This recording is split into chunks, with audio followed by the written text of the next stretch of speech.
Muito bom estar com vocês nessa noite. O pastor Jefferson está pregando numa conferência da família da Igreja Presbiteriana de Mogi Guaçu. Por essa razão não está conosco nessa noite, mas eu quero convidar você a abrir sua Bíblia na carta de 3 João, a terceira epístola do apóstolo João.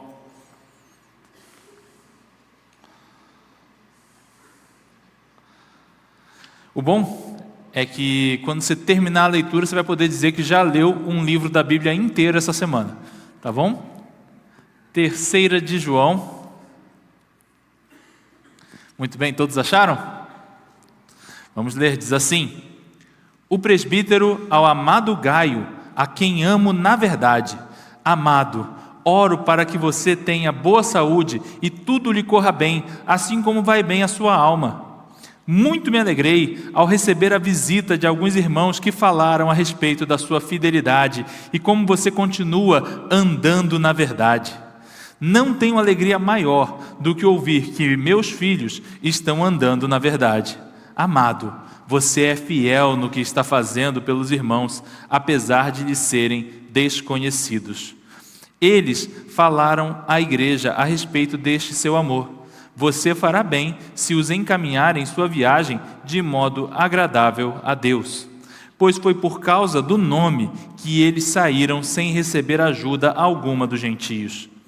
É, pois, nosso dever receber com hospitalidade a irmãos como esses, para que nos tornemos cooperadores em favor da verdade. Escrevi à igreja, mas Diótrefes, que gosta muito de ser o mais importante entre eles, não nos recebe. Portanto, se eu for, chamarei a atenção dele para o que está fazendo, com suas palavras maldosas contra nós. Não satisfeito com isso, ele se recusa a receber os irmãos e impede os que desejem recebê-los e os expulsa da igreja. Amado, não imite o que é mal, mas sim o que é bom. Aquele que faz o bem é de Deus, aquele que faz o mal não viu a Deus. Quanto a Demétrio, todos dão bom testemunho dele, inclusive a própria verdade. Nós também damos, e você sabe que o nosso testemunho é verdadeiro. Leamos juntos os 3 últimos versículos? Leamos assim: tenho muito o que lhe escrever, mas não desejo fazê-lo com pena e tinta. Espero vê-lo em breve e então conversaremos face a face. A paz seja com você. Os amigos daqui lhe enviam saudações. Saúde os amigos daí, um por um.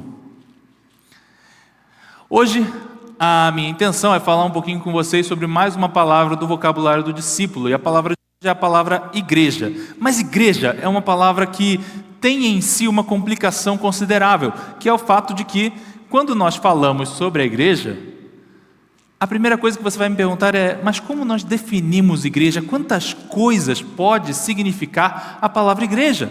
Ora, por um lado, nós lembramos da igreja como este lugar onde nós participamos da ceia do Senhor, o lugar onde nós vemos os nossos filhos e nós mesmos somos batizados, o lugar onde nós ouvimos a pregação da palavra. E essas são marcas muito claras de algo que a igreja realiza. Mas essa palavra vai atribuir ou vai receber outros significados que nós consideramos quando a escutamos.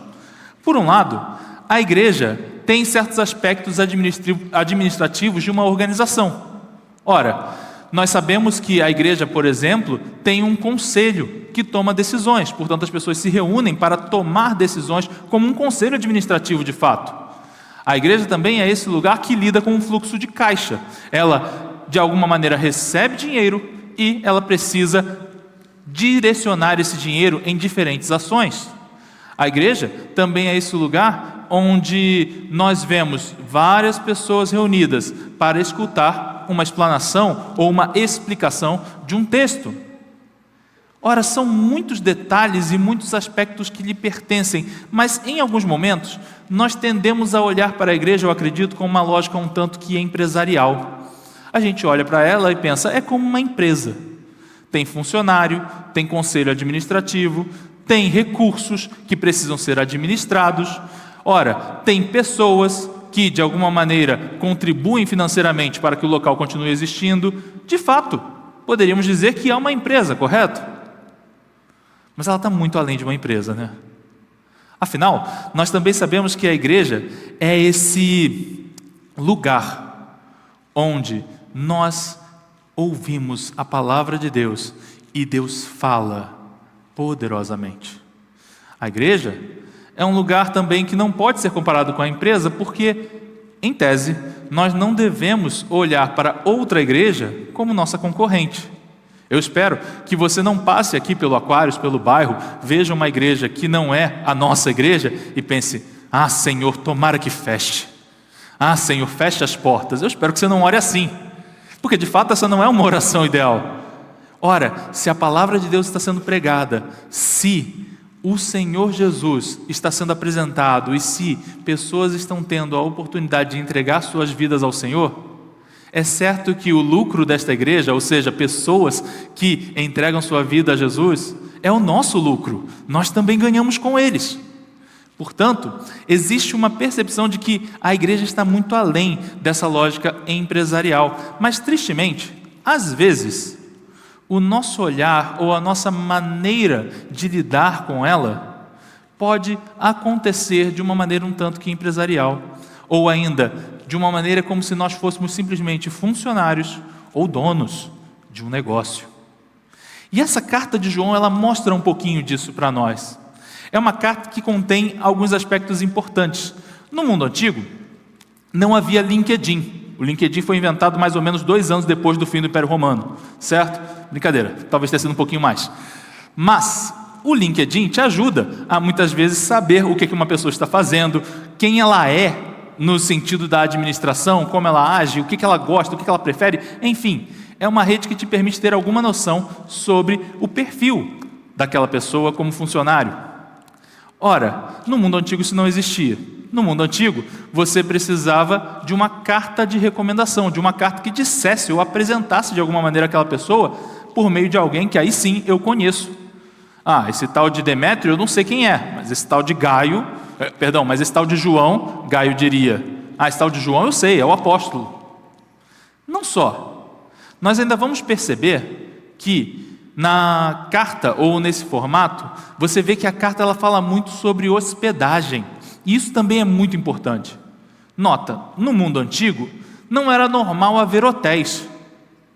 E ainda quando havia algum tipo de estalagem, era numa cidade que houvesse fluxo de pessoas para ser necessário uma estalagem. E mesmo essas estalagens geralmente não eram lugares que eram considerados ideais para qualquer tipo de pessoa ficar. Em resumo, viajar era uma atitude muito perigosa naquele mundo, porque você não teria onde ficar. Uma coisa útil era você ter algum conhecido na cidade para onde você estava indo. Se você conhecesse alguém naquela cidade, você provavelmente ficaria na casa dessa pessoa. Mas e se você não conhece? Como que faz? E então, nós percebemos pelo estilo da carta que João está falando com alguém que recebe os irmãos que por ali passam. Quem passa pela cidade onde Gaio habita, pode pernoitar na casa dele. Gaio, portanto, é um sujeito que recebe pessoas. E João também está criticando a outro sujeito, esse que não recebe tão bem, que é o tal do Diótrefes. Nome bonito, né? É um bom nome para colocar no seu filho, não acha? Diótrefes, olha que nome. Não faça isso não. Bom, o que a gente vai perceber sobre Diótrefes? É engraçado que a figura dele representa algo que em alguns contextos é considerado bom. Ele é um sujeito que centraliza decisões, aparentemente. Ele é alguém que procura enfocar ou colocar tudo passando por ele. E em certos aspectos isso é bem visto, não é? Por exemplo, nós vamos perceber que Walter Isaacson, escrevendo uma biografia sobre Steve Jobs, vai dizer sobre ele. Ele prestava atenção a cada detalhe dos produtos. Sua obsessão centralizadora não atrasava a inovação, mas acelerava, porque eliminava divergências e mantinha o foco absoluto na visão. A visão de quem? A visão de Steve Jobs, que então encaminhava aqueles produtos que seriam produzidos pela empresa, que tanto ficou associada a ele, a Apple.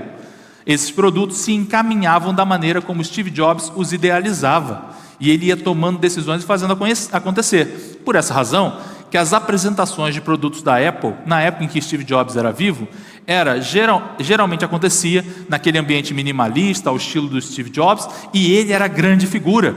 A câmera sempre procurava por ele, ele aparecia e falava sobre o produto e dizia como aquilo era especial. Ou seja, era como se a imagem dele estivesse completamente conectada ao que a Apple estava produzindo.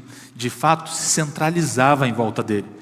E muitos são os personagens que têm algum tipo de conexão com isso. Você vai conhecer ainda no mundo empresarial hoje alguém como Elon Musk, por exemplo. No passado, você poderia citar Napoleão Bonaparte, que também passava o seu controle sobre tudo que acontecia no seu império. Ou ainda, no mundo mais recente, você tem uma figura como Lee Kuan Yew, que foi o presidente de Singapura, e alguém muito importante para que aquele porto se tornasse uma nação que tem um dos maiores PIBs per capita do mundo. E ele mesmo vai dizer que era porque ele centralizou muito nele para dar a sua cara a tudo que seria aquela nação que ele estava construindo. Dessa maneira, a gente vai perceber que é uma imagem muito poderosa essa do sujeito que tem o controle de tudo. Ele nos impressiona. Mas isso não acontece só para o dono da empresa. Também é uma situação do funcionário. Imagina que você, trabalhando para alguém, tem essa capacidade de estar metido em todas as áreas da empresa. De alguma maneira, tudo que acontece na empresa passa por você. Você provavelmente vai sentir muita segurança como funcionário, porque você é impossível de ser demitido. O seu chefe de fato vai olhar para você e vai pensar, bom, se eu demitir ele, eu perco todas as áreas em que esse homem bota a mão. De fato, eu não tenho como me livrar dele. Ele é o funcionário impossível de demitir. Se ele pedir aumento, ele tem aumento. Se ele pedir folga, ele tem folga. Se ele quiser férias de 60 dias, ele tem. E dessa maneira, temos a impressão de que ser aquele que aparece, aquele que brilha diante dos outros, é a melhor coisa que se poderia fazer. E talvez no ambiente empresarial, em algumas ocasiões, seja mesmo. Mas não é o que João está mostrando nessa carta. O que João mostra para nós? Que temos um sujeito chamado Diótrefes, que não tem a mesma atitude de Gaio.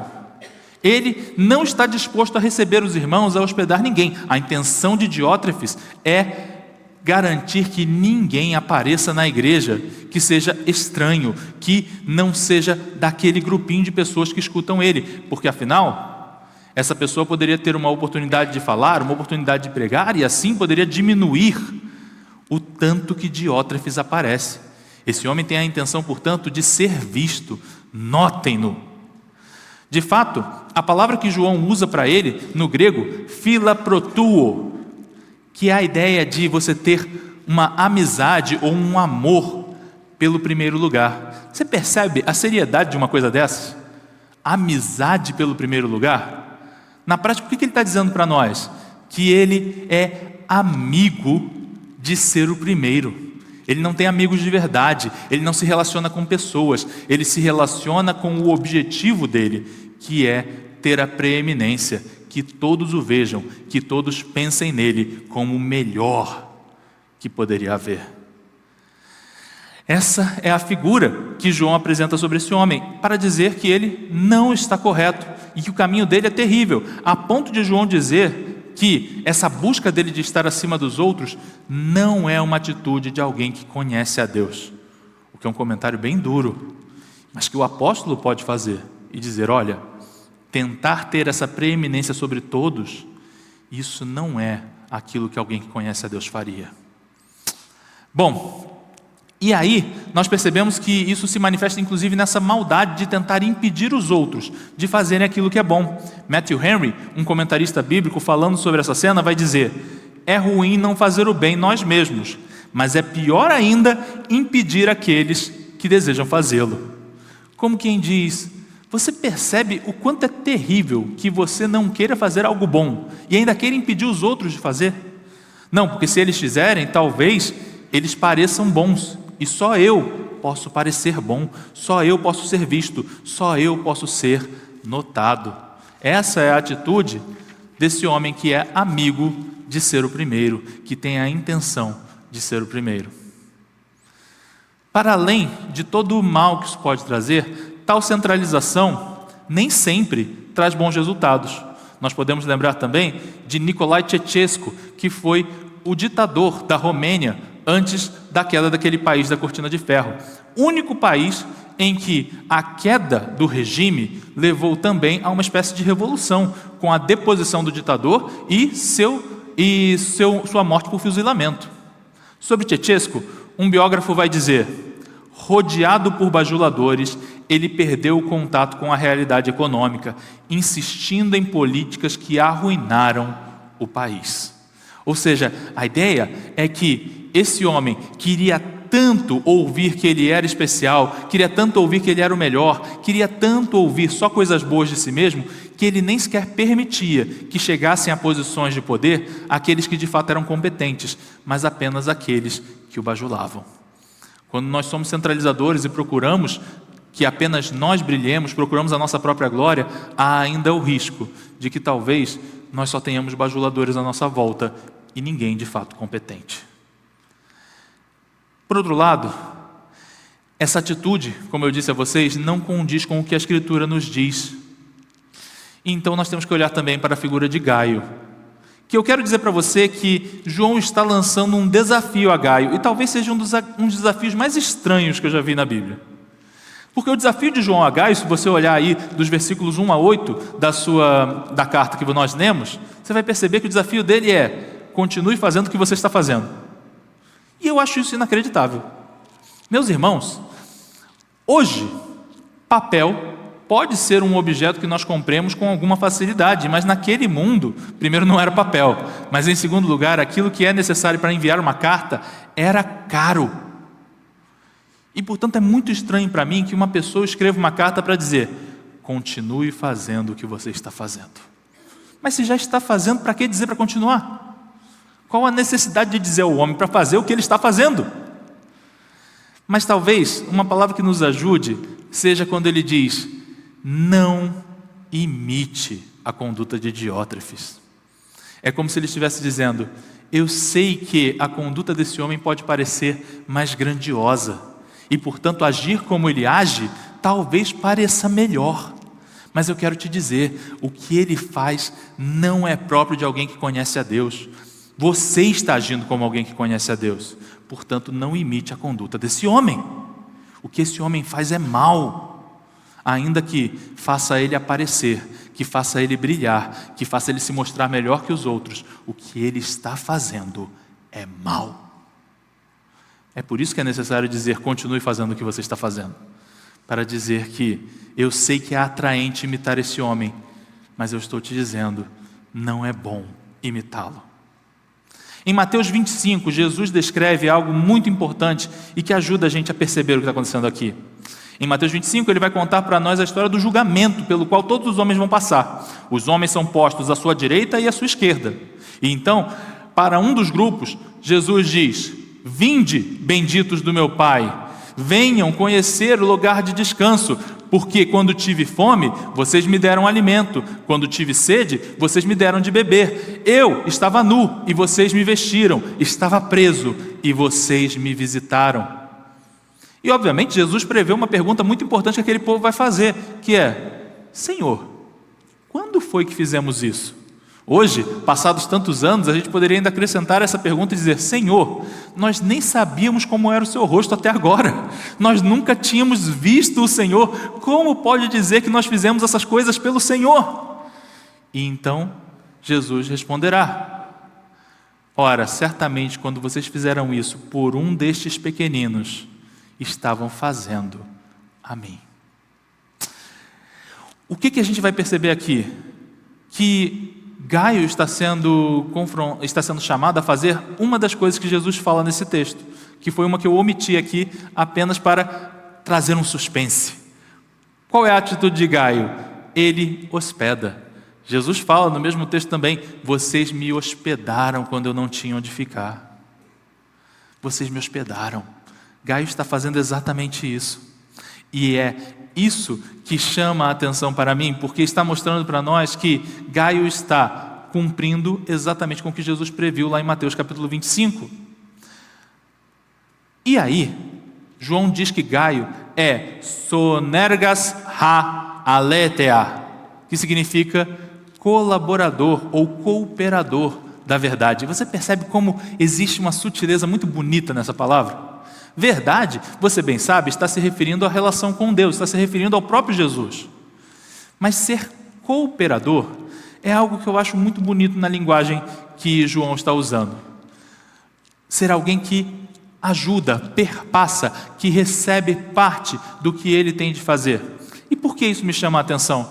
Porque quando ele usa esse termo, ele está pensando exatamente nessa ideia de alguém que assume um pedacinho, coopera de alguma forma com aquilo que alguém está fazendo, ou seja, a obra é de Jesus, mas ele coopera, ele pega um pedacinho para si, ele carrega um pouquinho.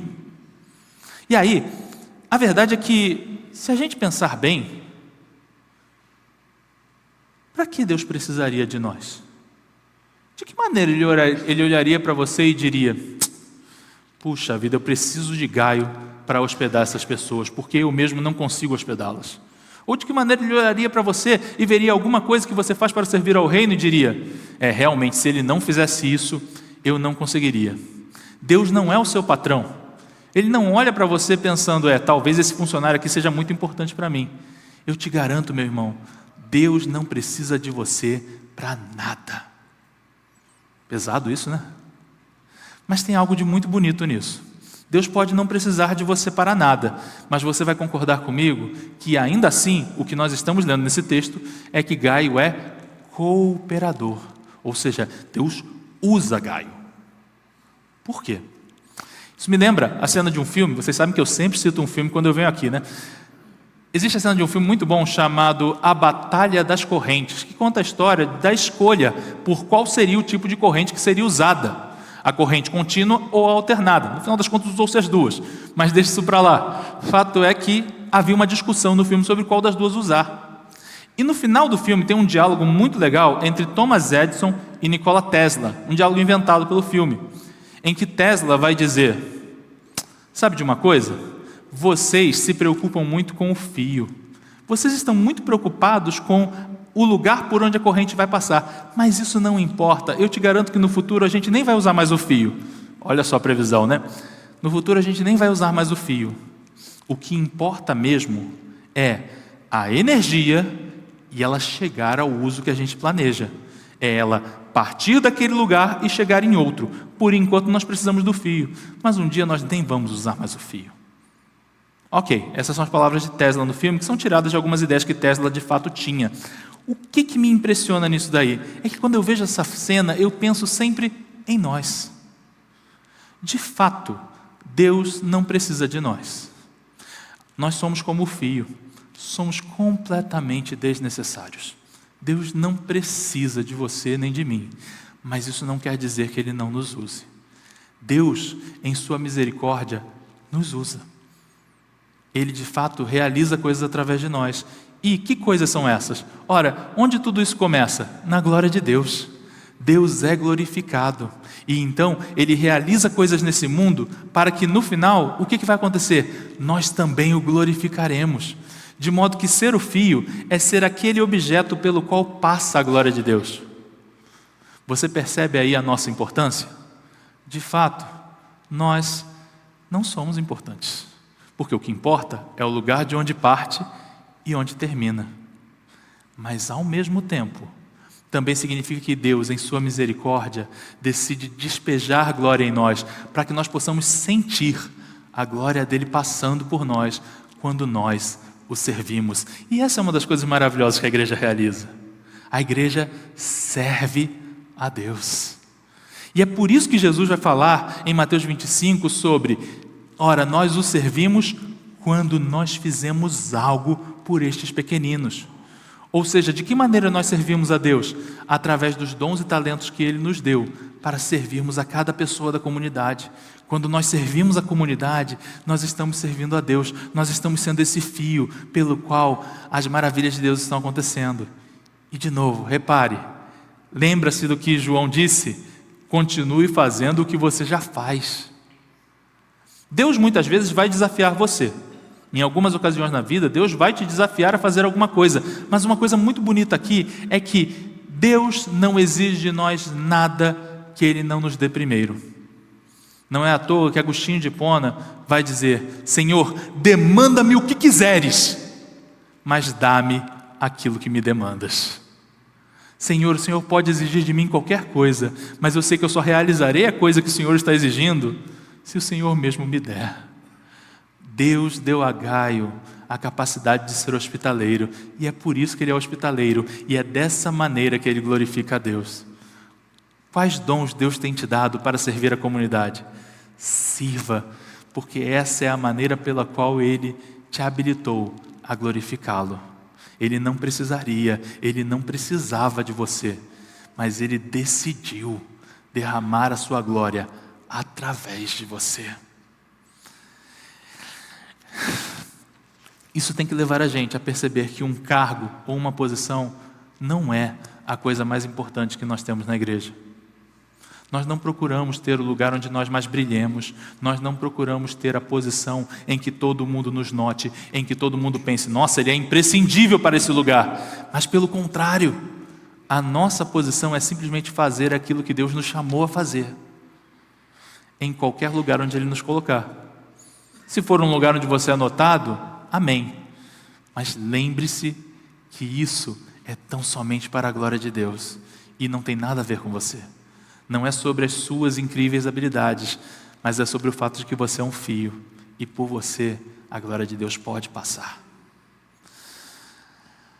Não é à toa, eu tive um amigo que certa vez, quando estava deixando a nossa igreja, ou melhor, ele estava concluindo o seminário e ia plantar uma outra igreja, e então ele percebeu que, ora, eu vou sair daqui a 2 anos. Quando eu terminar o seminário, eu vou estar plantando outra igreja, eu já não vou estar mais nesse lugar. E ele realizava muitas coisas na igreja.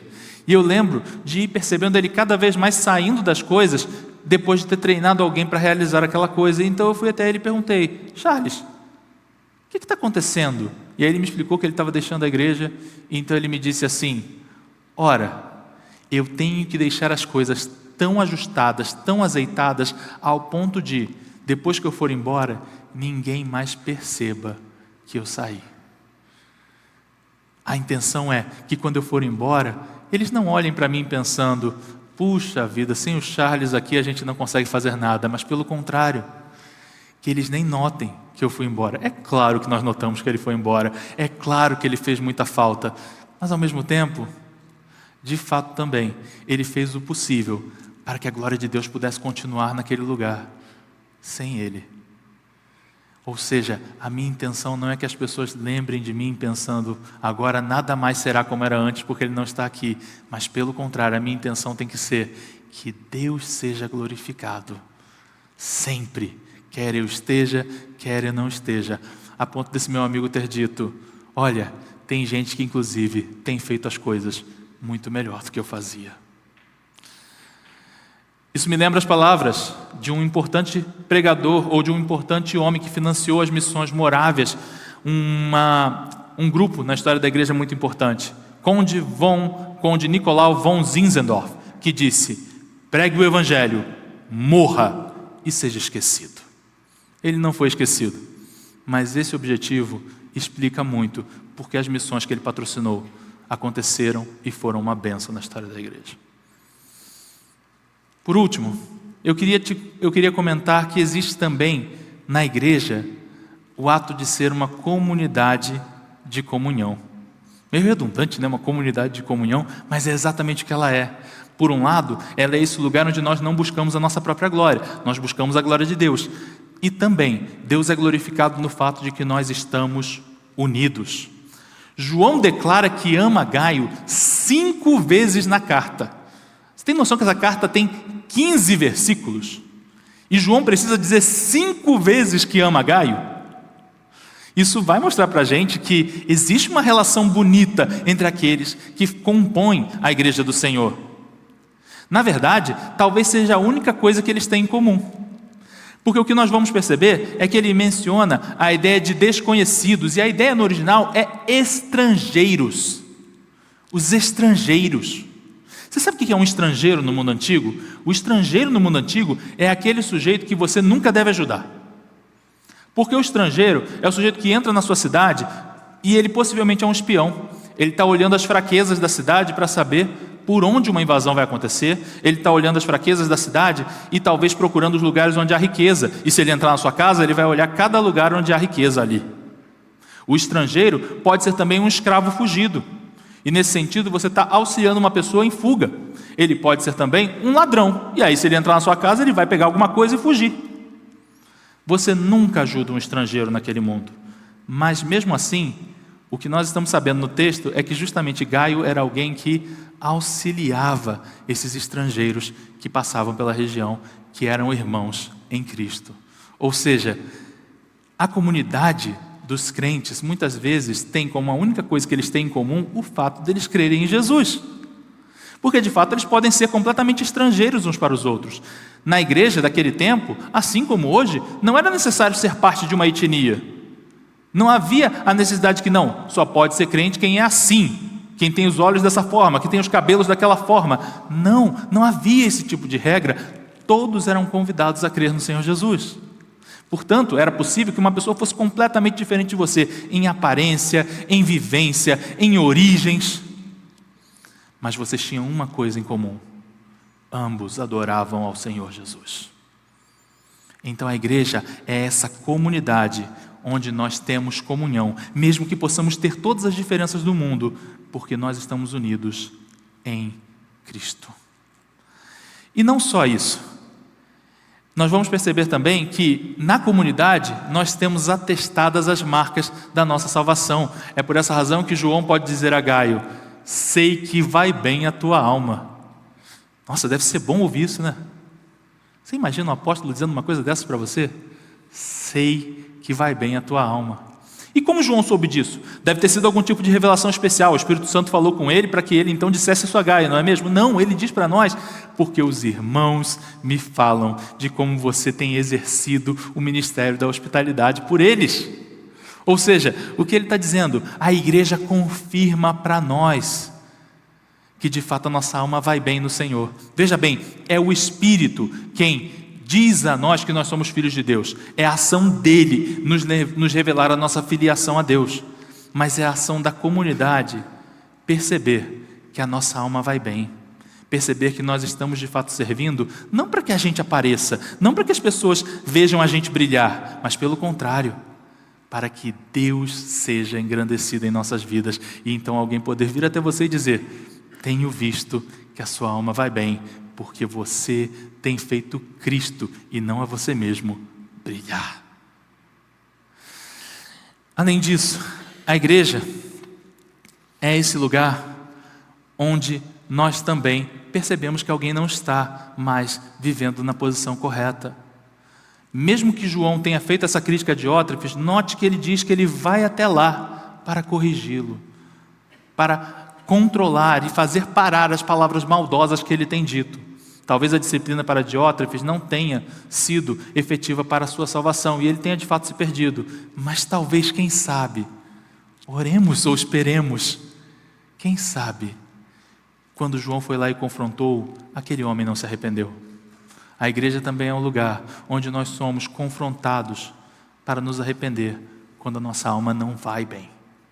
Se a nossa alma não vai bem, os irmãos são responsáveis por vir até nós e nos chamar a corrigir o rumo. Finalmente, uma das coisas que mais me encanta nesse texto é uma falazinha simples de João, mas que diz tudo sobre como essa comunhão acontece. E aqui quero fazer uma observação muito importante antes, que é dizer: eu dou graças a Deus pelo fato de que nós podemos transmitir essa nossa reunião pelo YouTube.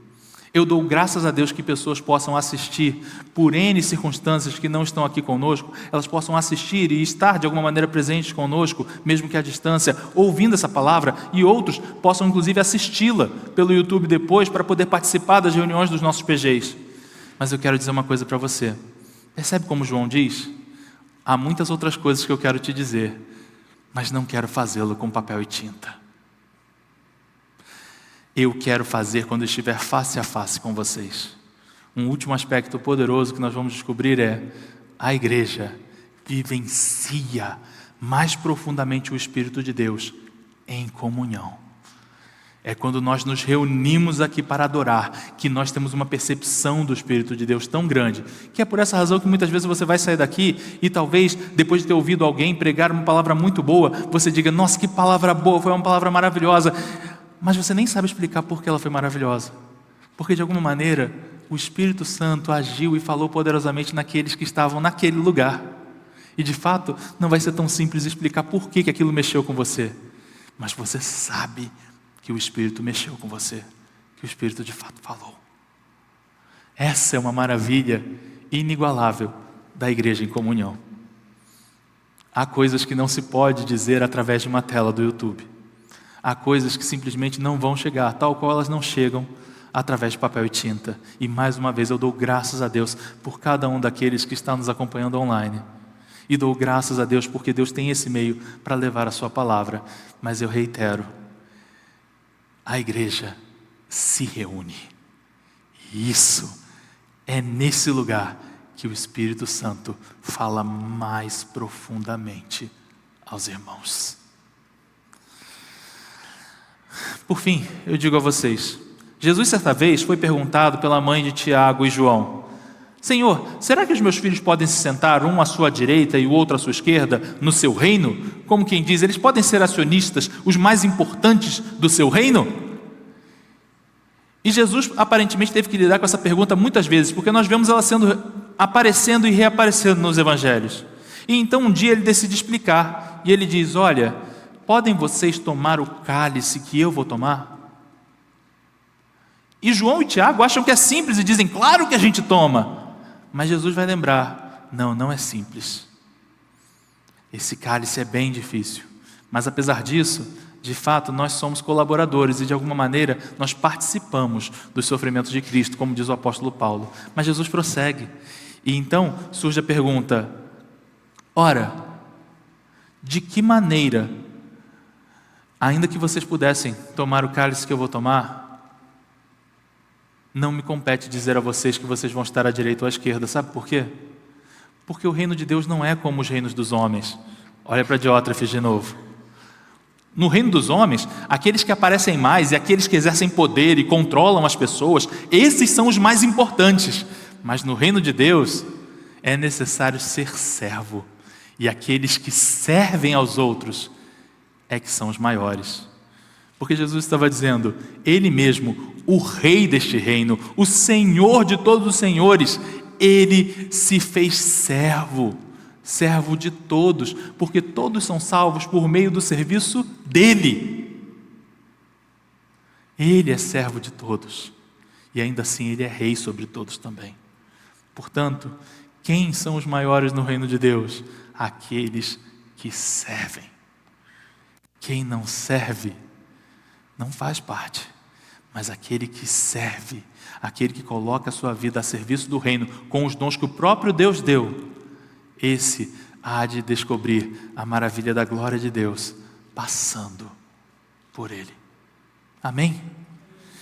Que o nosso coração, de fato, se entregue para servir a Jesus, percebendo que nada poderia ser melhor do que servi-lo e servi-lo para sempre. Oremos. Senhor, obrigado porque é maravilhoso perceber que somos amados do Senhor. É maravilhoso perceber que te servimos, Senhor. É maravilhoso ter a comunidade para nos corrigir quando falhamos, mas também para dizer a nós, o Senhor tem brilhado através de você. Ah, Senhor, a tua glória é aquilo que há de mais importante. Nenhum dos feitos dos homens importa tanto quanto aquilo que o próprio Deus, que fez todos os homens, faz no meio dos homens. E aprove ao Senhor fazer de nós cooperadores da tua verdade. Ah, Senhor, permite-nos então mais e mais cooperar com a tua verdade. Leva-nos, Senhor, a mais e mais te servir. Ah, Senhor, dá a mim um coração de servo, dá também a cada um dos meus irmãos o desejo profundo de te servir mais e mais, porque assim veremos mais e mais maravilhosamente a tua glória. Afasta-nos de ter um coração como o de Diótrefes que nós não busquemos a nossa glória, mas que como partes da tua igreja, nós busquemos glorificar a Jesus Cristo, que foi servo de todos e é também Rei sobre todos. Em nome de Jesus. Amém.